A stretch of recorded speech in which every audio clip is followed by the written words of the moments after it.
Welcome back to the second phase of this interview. And today we have Alejo Diaz, and I'll kind of go through a little bit of his background. The two of us connected through mutual friends while I was down in Medellin, Colombia. And Alejandro Diaz, or Alejo, is a true uncommon entrepreneur. He has been a Spanish teacher for years and scaled his business to bring on a team of teachers online and in person. I personally learned Spanish and Colombian culture from Alejo. He was born and raised and resides in Medellin, Colombia. And we'll get into how Medellin has evolved into an interesting mix of world-class entrepreneurs, technology, and businesses, and overall kind of like lifestyle hub city in the world. I've spent 8 months of the last few years down there, and it's just magical. With Colombia being one of the fastest growing economies in South America in recent history, new opportunities have developed, like the need for language learning, business assistant, and help to overcome kind of cultural classes as companies relocate down there. And that's kind of where Alejo's company Grasp was born, to grow as a fundamental resource for those who want to be successful and enter the local business ecosystem. And Grasp assists people and companies considering relocating to Colombia to get a grasp on what you can expect and how to thrive while the country is filled with opportunities. So we brought Alejo on Uncommon Entrepreneurs for a couple of reasons. One, him and his company offer programs and services on how to learn Spanish from like a tutor and student relationship. And we're all in a new place where we need to reinvent ourselves, and we're at home at the moment. So there's a great opportunity to consider, if you've ever had the desire to learn Spanish, that this could be one way of accomplishing that. And then for all the entrepreneurs watching out there and considering entering new markets like Colombia, Alejo and his company can provide a unique perspective on what to expect and so forth as you look at that opportunity. So thank you for joining, Alejo. How are you doing today? No worries. Thank you very much. I feel very fortunate to be here today. I understand there's a lot of people here who resides in Puerto Rico. So, me being from Medellin, it's a great opportunity to be able to show you guys what is this new business about, talk to you a little bit about my city, about my country, and the opportunities you will find here if you open your world. Exactly. I think that's key, opening your world, opening your mind.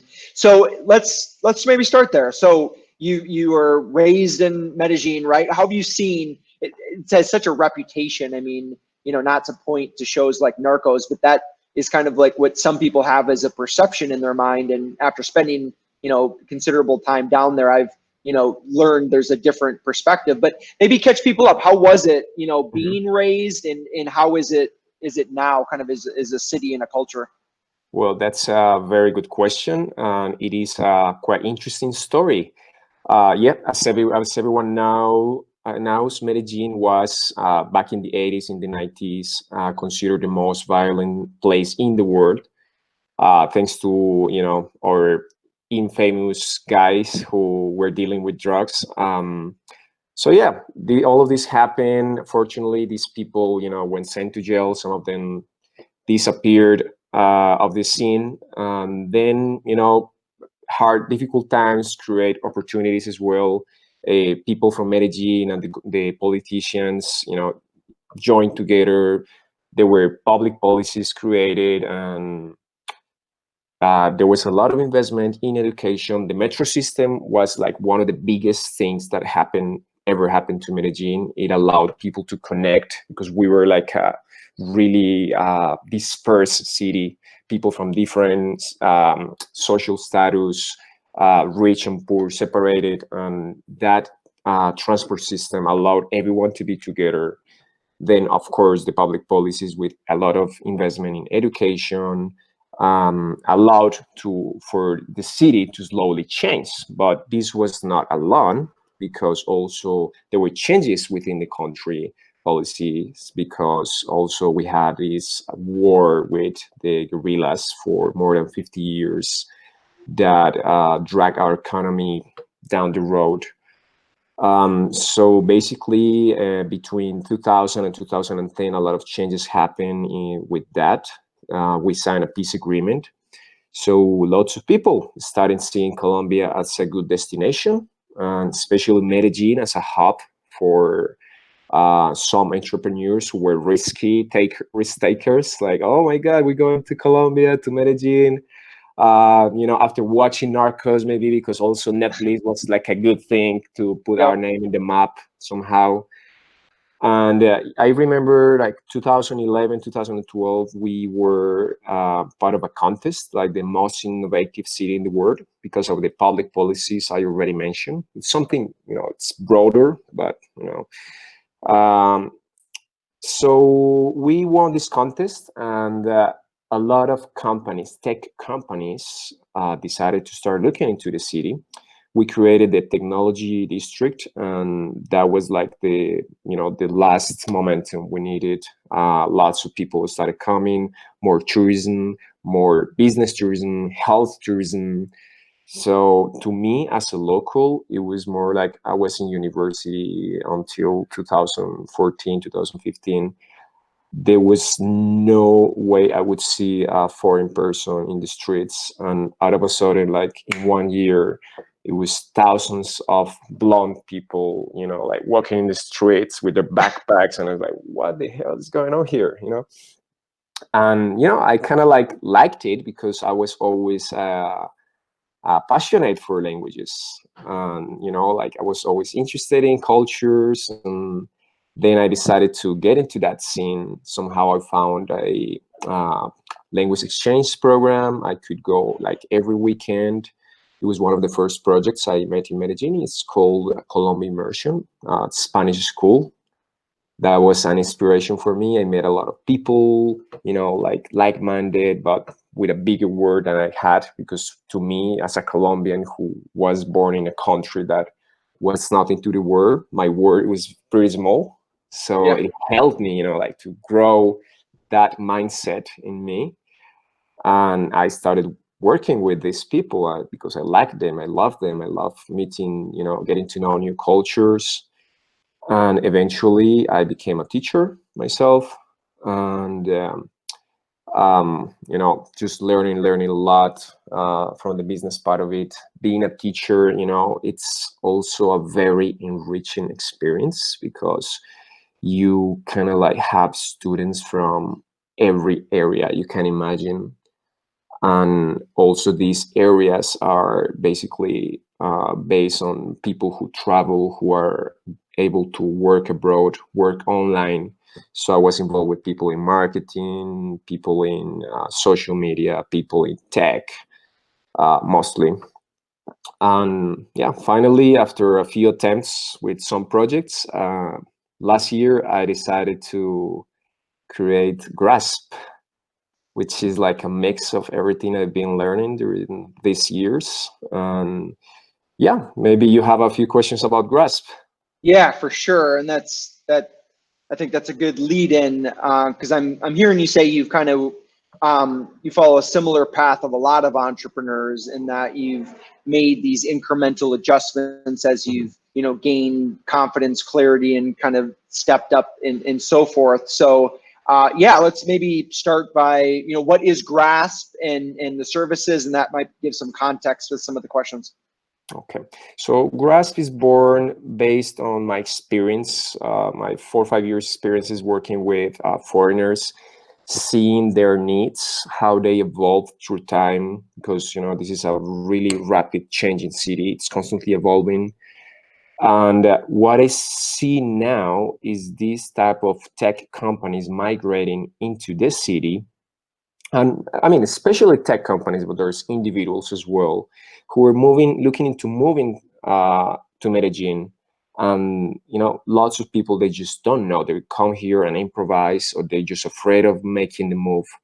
So that's why I created Grasp. So Grasp helps people with the whole process before they decide to come to Medellin. So we help them explore the market, explore the opportunities, train them in how what are the cultural cues they will find when they move here, if they want to hire Colombian people to work with, if they want to make business in the ecosystem.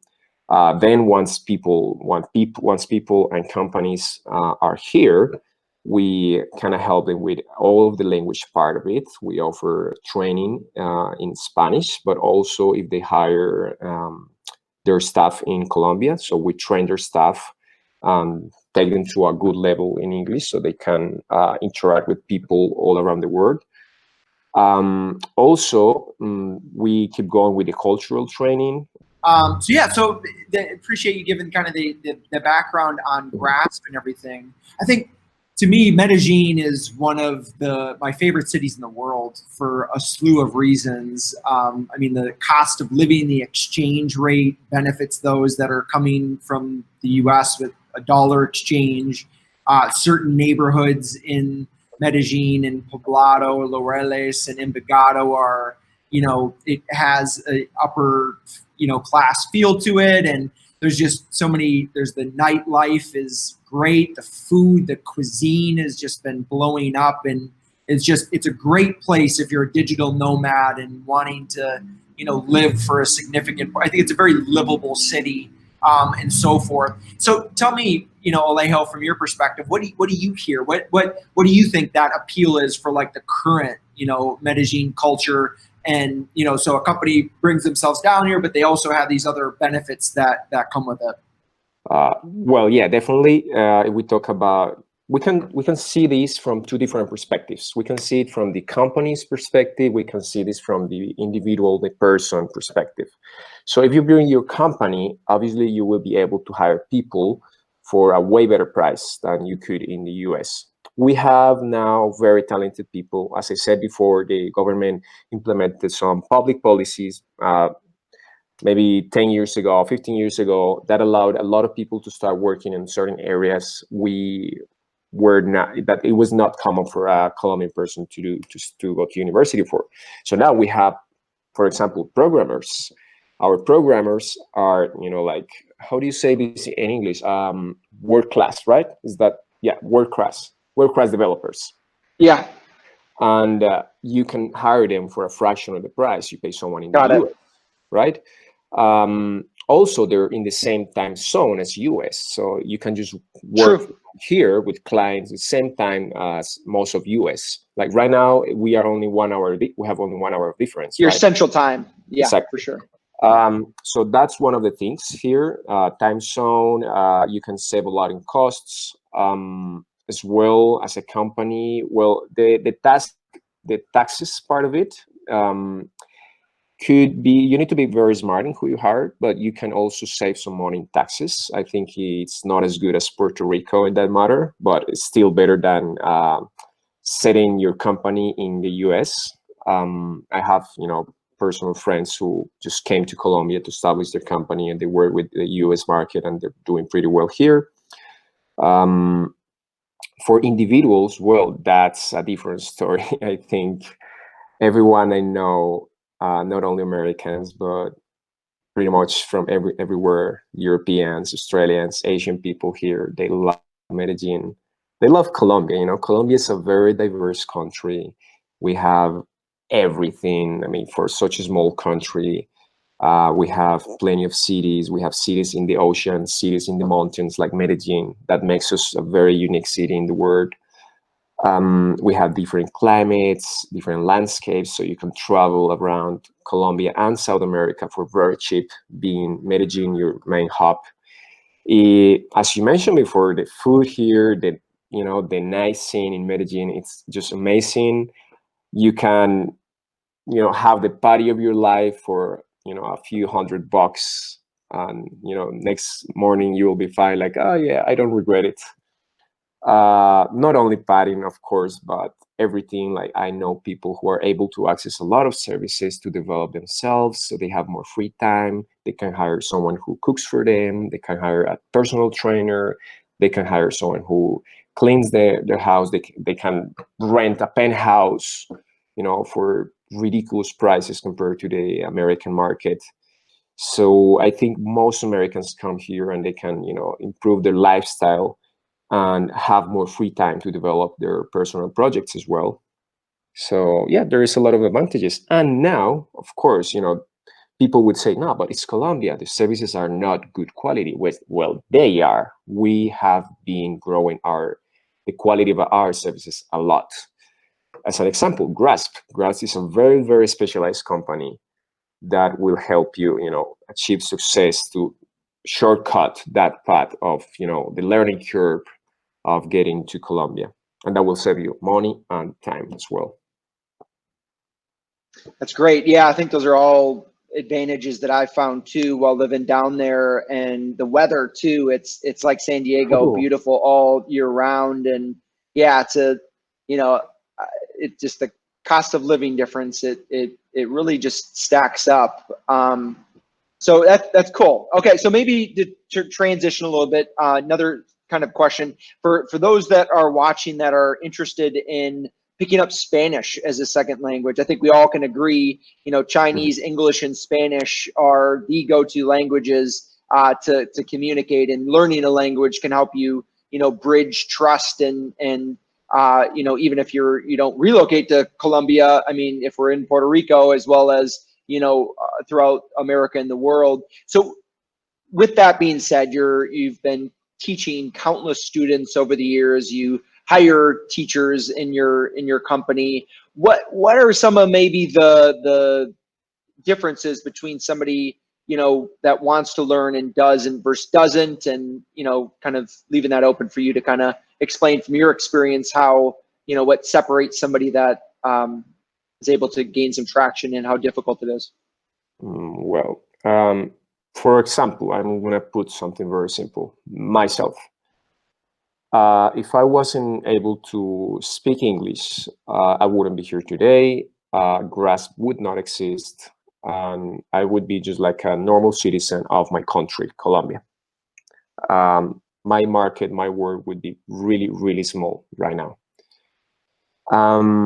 In the span of 5 years, for me, I could see like hundreds of changes in my life and a lot of growth, being able to access information that otherwise I wouldn't be able to. Right? Yeah, I could go to Google and ask for translation, but like having interactions, human interactions, it's a very important situation when it comes, as you said before, again, building trust. So yeah, let's say also like give you examples about people who have been my clients before.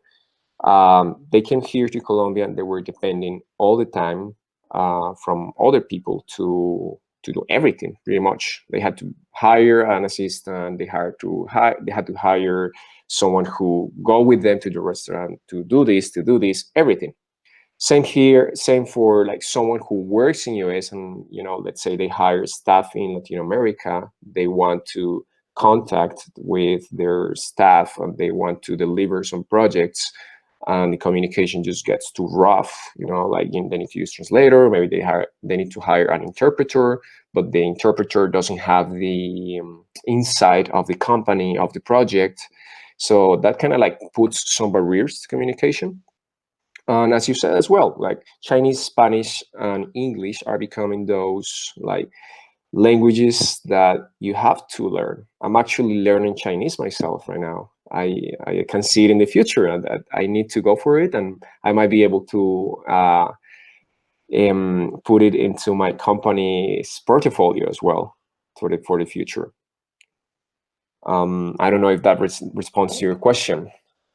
Yeah, I think that does give some good context and so forth like that. So how would that process work for somebody that wants to learn during, they're at home, they're trying to learn? Is it can somebody pick it up while doing this online, or is this more of an in-person to really go through this? Okay, that's a very good question. So I think yes, it is a plus being in the country or in a Spanish-speaking country. But to me, it's more about your will. If you have a strong will, you can learn anything you want, whatever you want. So yes, I've had students from all types, and I have students who right now are learning with me and with our teachers during the quarantine. And it's been quite an interesting thing because it has become like a very efficient way of learning now, because people are in their homes. People are not doing a lot of other stuff. They're able to focus more. They're used to use their computers now to learn stuff. Like it's getting more natural. Before it was like me teaching people how to, okay, let's do this in your computer. Let's set this up. Now everyone knows how to do it. So it becomes more of a fluent process. And yeah, it's been also like a way of people to stay connected, to keep human connection. I feel like a lot of my students uh, have been, like developing this more of a personal connection. They look forward to our classes. They feel better. We can talk about everything because this is not, like a class whole setting. This is more about, our methodology capitalizes the students' needs and, likes what they like to talk about. We talk about their professions, their problems, their projects, and I can give feedback to them or they can give feedback to me, and that's what it makes a two-way experience. We both learn from each other, and that makes motivation grow further, and that makes the students want to coming back to the classroom and use the Spanish and maybe try to use it with other people. An experience I had with one of the students is that he started, commenting the memes of their Latin American friends, like, "Oh, I understand now. Look," and understanding the sense of humor, even though his friends, spoke very good English, but that was kind of like a private part. Like they would like, this guy is posting in Spanish now, but now they can understand and they can, like have a different interaction with their friends. So, there's countless experiences, countless stories. It's everything good. Everything is all like a learning experience or the learning process for anything. It just makes you grow as a person, grow as a professional, as long as you have the motivation and the discipline to work in that.